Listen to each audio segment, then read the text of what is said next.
Au commencement était la parole, et la parole est Christ. Radio Parole Vie, la radio qui donne la vie à travers la parole. Mbote Shalom, chers auditeurs de la radio Parole Vie. Mes amis partout à travers le monde entier. Vous êtes là qu'avec impatience votre émission Parole Vie. Chers bien-aimés, une émission à caractère évangélique, animée souvent par votre humble frère, le frère Herbie, Retibisiamou, mon atatananga Jean-Paul Maeta, pasteur de la foi. Merci papa, maman, chers frères et sœurs. Bon pesa mikumba ya kolamuka tongo nyonso bokata pongi. Bien-aimé dans le Seigneur, pour nous koteka te, kosomba te, kosenga nyongo te, kotekeza mabe te, kosomba pesa mabe te, kokende pe okanga muta nyongo tongo makasi za mabe te. Boza lokola Marie atako Marthe amipesaki na kolamba, kasi bino bokati pongi pour nous koka liloba na Nzambe. Bien-aimé dans le Seigneur, la parole vie c'est un mot composé, tout le monde a parole peut tout le monde a vie. La Bible dit dans Romains chapitre 10 verset 17 que la foi vient de ce qu'on entend et de ce que l'on entend vient de la parole. C'est la parole de Dieu qui nourrit notre foi, qui alimente notre foi. Bien-aimé dans le Seigneur, voilà pourquoi la Bible dit dans leur détresse, ils crièrent à l'Éternel. N'a pas si na bango. Malaki pa na Yahweh. Et l'Éternel envoya sa parole et sa parole le guérit et les fit échapper de la fosse. Natanga pasi, natanga kolela, natanga minyoko, tobelelaka oyo azali loba. Loba solo pe a bon mot. Yesu Mashiach nazakati nzamba solo pe a bon mot. Je l'ai toujours dit, chers auditeurs de la radio Parole Vie, je suis le prédicateur de la bonne nouvelle, Natia Kabasi, Pemibala Kondima. Merci papa, merci maman. Je sais que l'obitozaki na mokola mabondeli, kolen sama, et inspiration nzamba pesaki biso, yakubak sa émission musu ya prière na kati radio Parole Vie, otozobenga intercession internationale des familles, topé internaf na mokuse. Tosambelaki, par la grâce de Dieu, to bondelaki. Yesu Masa Nazareth azolo kumu kimbo masanjoli natina nyonso. Donc chers auditeurs de la radio Parole Vie, comme lundi, il y a le 28 mars au Toza, dans une retraite internationale des familles. Donc dans une retraite, tu peux savoir sur le ligne tu procéder à la retraite wana, tu bondela en famille, à ta famille en Afrique, bon en ligne, bon tu assistes à ma conférence. Bon, tu rebondis de la lolenge wana. À ta famille en Afrique, à ta Europe, à ta Amérique, à ta Asie, à ta Océanie. Tu vois comment tu ressens en famille pour ta retraite, tout sambel. Dans l'internet, de tu rebondis là, na kata radio Parole Vie. Tu as la retraite internationale des familles. Tu peux savoir sur le lenge tu tamboula, tu peux savoir passage biblique. Tu peux savoir ce que j'aime tu loba ndenge nzamba ko tambu sabiso. Parce que biso na basana nzambe tozala aw. Donc obanda lundi prochain okoya, donc lundi okoya, tant aussi sa convention na biso de bomo na affiche na biso ba WhatsApp, ba numéro na biso radio Parole Vie. Donc lundi okoya ndé tokobanda retraite na biso internationale des familles to bonde la nzambe. Na si kenzamba ozanga te komimoni sakat na biso. To bondeli. Éternel Dieu tout puissant, te prie merci pour la grâce et faveur accordée biso. Natongwa le Seigneur pour notre câble lubanayo na bandeko partout à travers le monde entier.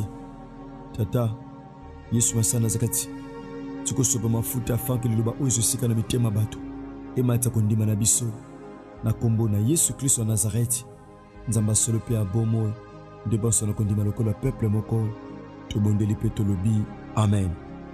Merci papa, merci maman. Nanga te partager un sujet o nzamba chenga na mutema na tongwa lelo. Pendant que tu fais un studio,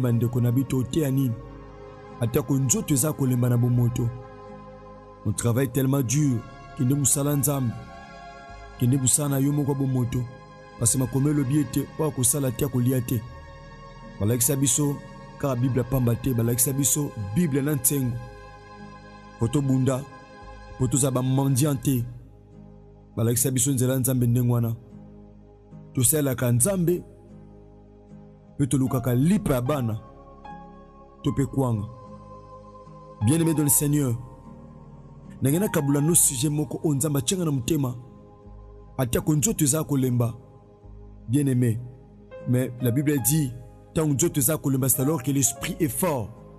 La chair est faible, mais l'esprit est bien disposé. Je l'ai toujours dit, je suis le prédicateur de la bonne nouvelle. Ne côté à papa moko, ne côté à maman moko, o salaka Yesu Massa Nazareth confiance a otiko bongote. Bongo tem tozolo benana tongo lelo ezali Jésus-Christ de Nazareth et la résurrection et la vie. Bien-aimé dans le Seigneur, Yesu Massa Nazareth nzamba solo pe a bon moy. Azali li c'est quoi? Pe a bon moy. Yaya, on ne peut jamais ressusciter si on n'était pas mort. Yaya, te kokite ko c'est quoi? Ce qui lui a est cotaté. Il y a la résurrection parce que quelque part il y a aussi la mort. Donc le Dieu que nous prêchons ce matin, bien-aimé, il était mort, enseveli, mais le troisième jour, il était ressuscité des morts. Nous prêchons les ressuscités du troisième jour. Le Dieu que nous prêchons n'est pas au tombeau. Le Dieu que nous prêchons n'est pas dans le sépulcre. Mais il est réellement ressuscité des morts. Je prêche un Dieu ressuscité. Oh! Atikala tena kata kunda. Soki ya bango nzamba atikala na lilita. Mais abiso nzambe akufa. Mukwa liboso kundama ya mibale. Mais le troisième jour, mabele yoka mukusa pe sanzaye. Je prêche un Dieu vivant et véritable. Bien-aimé, Jésus-Christ de Nazareth est la résurrection. Asukaka atena ko c'est quoi? Parce que Lazare pas c'est quoi? Mazonga na lilita. Dorcas pas c'est quoi ka? Na tina misala malam. Ande ko sala malam e pai na ba veuve. Bande ko sala malam e pai na ba tumususu. Misana malam tinda eta c'est quoi? Bien qu'à c'est quoi ka na misana malam. Mazonga asuna yana lilita. Parce qu'à kufa lisusu. Il y a un homme depuis à c'est quoi? Atikala na bon moy.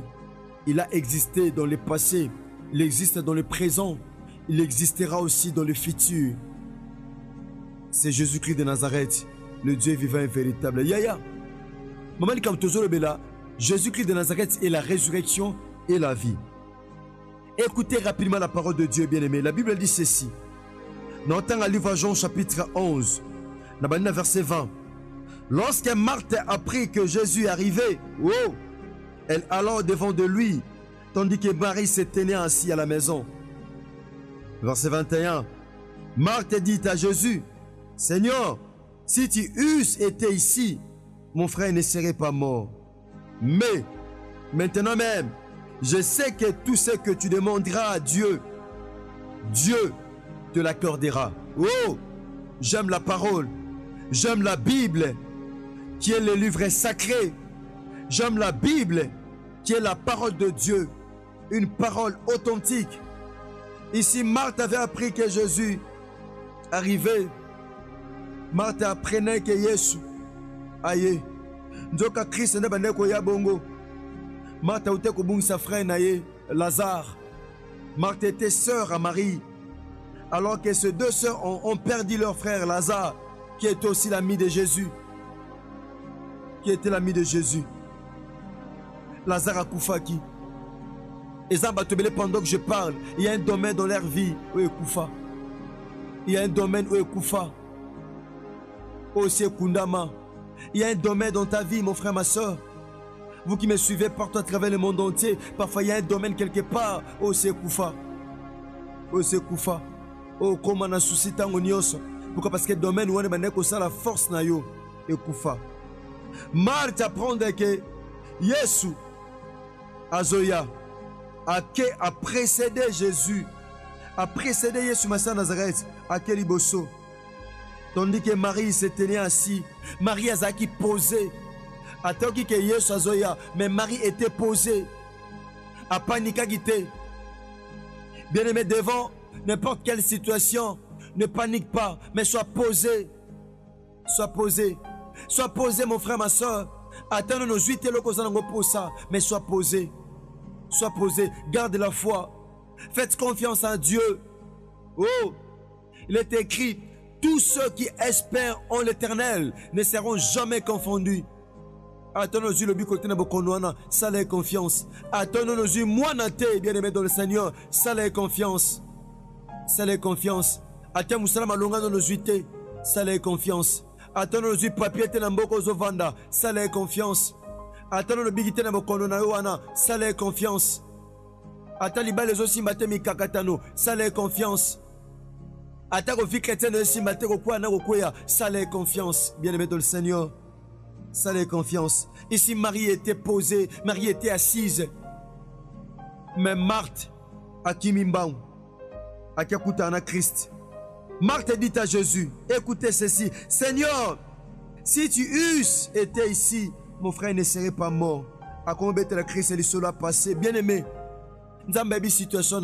il connaît ton passé, il connaît ton échec, il connaît ton problème, il connaît ta maladie, il connaît ton chômage, il connaît ta stérilité, il connaît ton échec, il connaît ton humiliation, il connaît ta limitation, il connaît tes problèmes, il connaît toutes tes choses. Bien-aimé dans le Seigneur,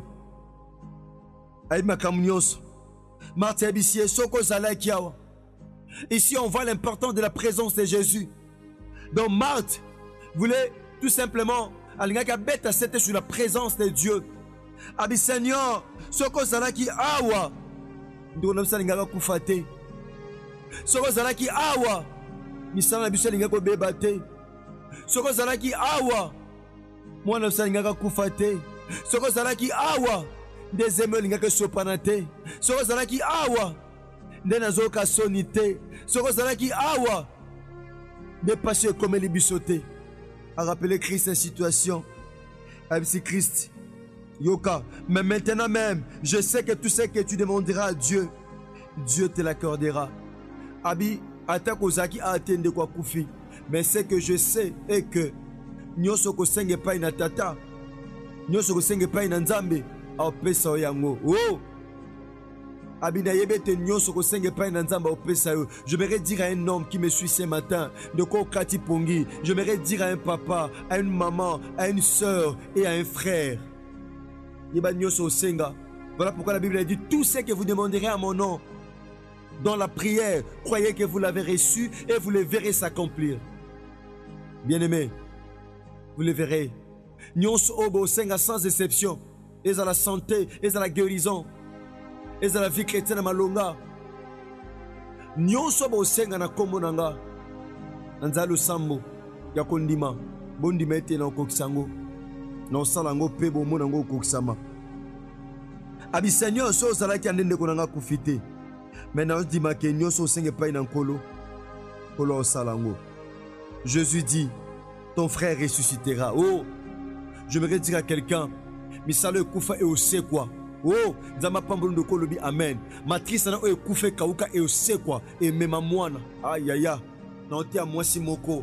O batuba seka. O batuba humilia. O batuba pesa kombo. Liba lezo simbate. Makambe zo simbate. Vie zo simbate. Mais c'est possible que Christ a ressuscité. Demain me kufa na vino. Awa. Alléluia. Christ azoloba ton frère ressuscitera. Bien-aimé, Nazoé Bisso, mon frère, ma soeur, frère Nayo Lazare, pour Nayo, et qu'on s'appelle Moussala, et qu'on s'appelle commerce, et qu'on s'appelle je ne sais pas moi, sur les domaines, habite ton frère ressuscitera. Je voudrais dire à quelqu'un, bien-aimé, ta situation ressuscitera. Et le que Koufa na vie Nayo, Ata Moussala Koufa, et qu'on sait quoi.